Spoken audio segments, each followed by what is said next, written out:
पता नहीं कुछ दिनों से मेरे घर के हालात बिगड़ने लगे थे। मेरा पति घर के खर्च में कटौती करने लगे थे। उनके और मेरे संबंध तो सामान्य थे, पर कुछ तो था जो अटपटा था। एक दिन मैं गली की ही अपनी एक सहेली के साथ बैठकर मटर छील रही थी। हम दोनों यूं ही अपनी बातों में लगी हुई थी। सीता, एक बात थी जो मैं कई दिनों से तुम्हें बताने के बारे में सोच रही हूँ, मेरी सहेली ने झिझकते हुए कहा। हाँ हाँ बोलो ना, क्या हुआ? सीता, मैं आपके पति को उस कोने वाले घर में एक दिन पीछे से रात में जाते हुए देखा था। हाँ तो किसी काम से गए होंगे, वह तो पता नहीं, पर मुझे कुछ ठीक सा नहीं लगा। तुम अपनी हो तो सोचा बता दूं। मैंने सहेली की बातों पर विश्वास तो नहीं किया, पर वह बात मेरे दिमाग से निकल भी नहीं रही थी। एक हफ्ता बीत गया पर मुझे कुछ गड़बड़ नहीं लगी, और पति के सामने से कुछ भी पूछना मुझे सही नहीं लगा। वे मुझे इतना प्यार करते थे, मैं सपने में भी ऐसा कुछ नहीं सोच सकती थी।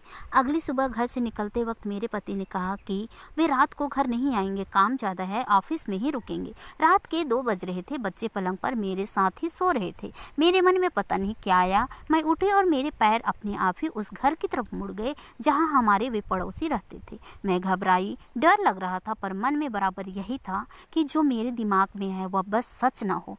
मैंने उस घर के बाहर जाकर दरवाज़ा खटखटाया। अंदर से कुछ आवाज़ आई, पर किसी ने दरवाज़ा नहीं खोला। मैं आगे वाले दरवाजे पर गई, फिर दरवाज़ा खटखटाया। इस बार दरवाज़ा खुल गया। अंदर से वह औरत नाइटी पहने आई, उसके पति भी उसके साथ थे। मेरी जान में जान आई।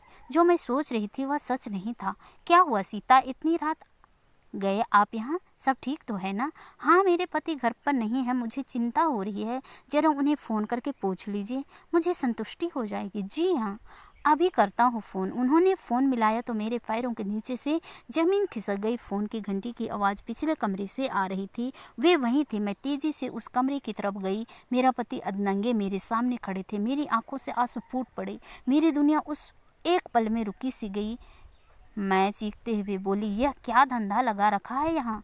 यह है आपका काम? यहाँ जा रही है आपकी सारी कमाई? यह है आपकी अय्यासी? मेरी हालत उस पल में क्या थी यह तो शायद ही मैं बयां कर पाऊँ।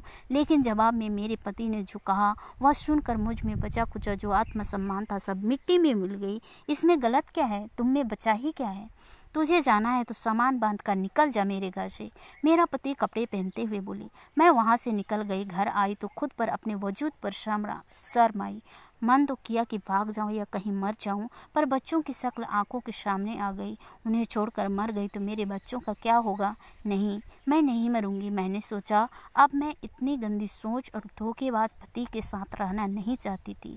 उन्हें तो अपने किए पर थोड़ा भी शर्मिंदगी नहीं आई, इसलिए मैं तलाक लेने के लिए सोची। कुछ दिनों बाद मुझे तलाक भी मिल गई और मैं अपने बच्चों के साथ रहकर एक छोटा सा नौकरी करके आत्मसम्मान की ज़िंदगी जीने लगी।